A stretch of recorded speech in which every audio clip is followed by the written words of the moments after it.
Doctors noticed something coming out of baby's head. They find out what it was. It left them in awe.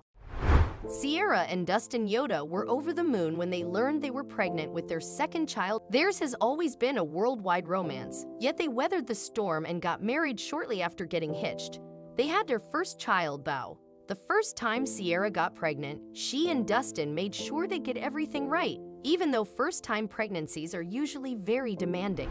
Now that Sierra was pregnant with a second child, they were already armed with all the information, supplements, experience needed for this pregnancy.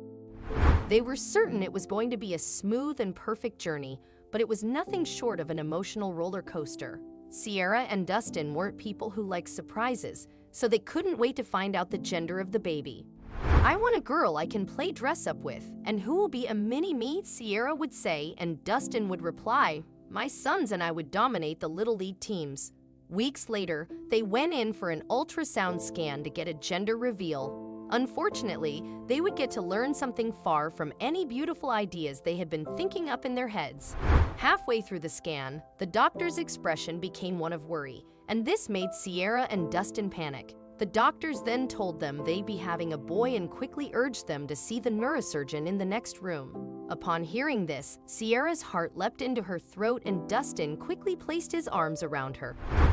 Although he was scared to his wits, he thought it was best not to show it. "Why do we need to see a neurosurgeon?" Sierra asked no one in particular, and Dustin was too deep in his thoughts to even hear her. Upon getting to the office, they had barely had their seat when the doctor said something was wrong with the unborn baby right there. He diagnosed the child with encephalocele, a sacal-like protrusion or projection of the brain, and the membranes that cover it through an opening in the skull. As much as the doctor tried to explain what it meant, Sierra just kept staring at him.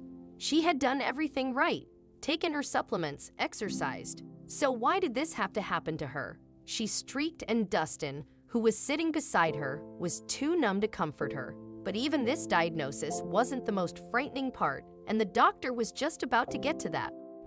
With the parents staring deep into his eyes, the doctor told them that the boy wouldn't live, and he suggested termination. After a little back and forth, Sierra and Dustin agreed. However, on the scheduled date of the abortion, Sierra and Dustin felt differently, and they halted the abortion plans. That morning, we couldn't even look into each other's eyes, and that's when we knew we were going the wrong path. We decided to give our boy a chance. We wanted to meet him, love him for as long as he lived.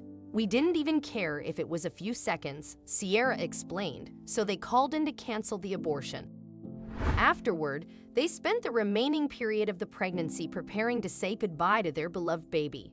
Then on Halloween night, while the family was getting dressed in their costumes, Sierra's water broke. She quickly told Dustin about it, and the family rushed to the hospital. Dustin also placed a call to close family members to tell them that Sierra was in labor and they needed to rush to the hospital as soon as they could. "We wanted everyone to be present when he was leaving. We wanted to show them that there are so many people who loved him," Dustin said. That day, the family took them a onesie matching pants and a pair of socks. This was the outfit they planned to bury their son in. Neither of them had prepared for what was about to happen. A few minutes after Sierra was taken into the operating room, she delivered their son, Bentley Ross Yoder. Tears filled the family's eyes as soon as they saw him. He was such a cute boy, and they couldn't imagine he wouldn't be with them anymore soon. So they held him in their hands and couldn't stop looking at him. Everyone was so sure the boy was living his last hour. The tension in the room was palpable. However, they were expecting the child to be quiet and dull. Bentley's behavior was shocking. He was very active and cried out loud like every other newborn. Beau was also allowed to hold her brother. The little girl, who didn't understand her brother could pass away anytime, said, "Can we go home with my baby brother? Let's get him some McDonald's chicken. He is so hungry," and wouldn't stop crying. Beau's childlike words hurt everyone in the room, but the next few minutes, everyone began to see through her optimism. What was happening wasn't exactly what they had all prepared for. Bentley kept on breathing and crying. Would he stop the next minute or the one after that? Each of them thought. As hours passed, family members took turns to say sweet parting words to the boy. But even after 36 hours, the only thing they could see happening was that Bentley seemed fine. Neither of them knew what to do as they were prepared for a funeral. Yet they couldn't help but feel a jolt of hope when the little boy continued breathing. After so many hours, the doctors arranged for him to be taken home with his family, and he was placed in hospice care. On getting home, Dustin and Sierra held onto their little ray of hope, praying that this wouldn't be a cruel trick from the universe. Months later, Bentley continued to thrive. He was crying, playing, eating, and performing all cognitive functions like any regular child. At this point, his parents were more than ready to do anything to give him a better life, so they looked for solutions to the protrusion outside of his head. After a thorough research, they ended up at Boston's Children's Hospital. Here, they were told there could be a way to expand Bentley's skull and fit the brain into it. This was the best solution they had received ever since, and they were willing to try anything to save their little boy. Plans and research were carried out, and soon a date was chosen for the surgery. But would things go as the doctors had planned?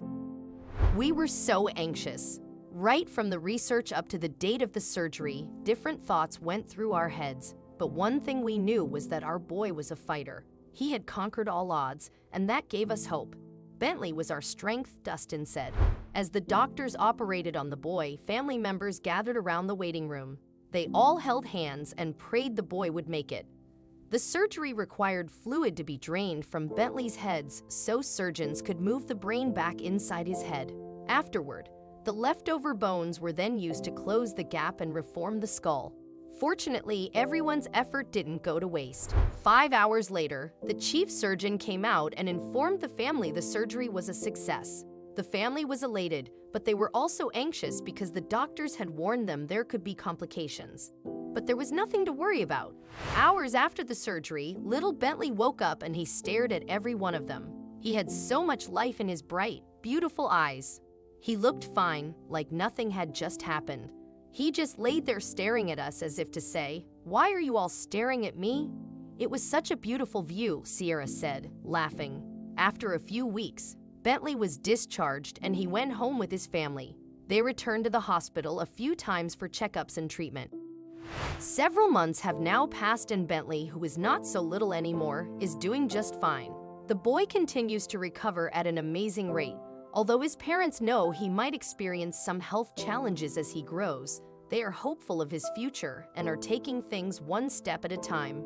Their greatest motivator is that Bentley fought for his life right from the womb, and they are certain he will keep on fighting. He gave hope to his family even when they were at their lowest. So everyone is giving him all the support and love he needs, believing things will get better. As for Sierra, she keeps saying, "We are just so grateful we took a chance on him. He is just so sweet, and sometimes I even cry thinking I could have missed out on all of this." Everyone who sees him loves him.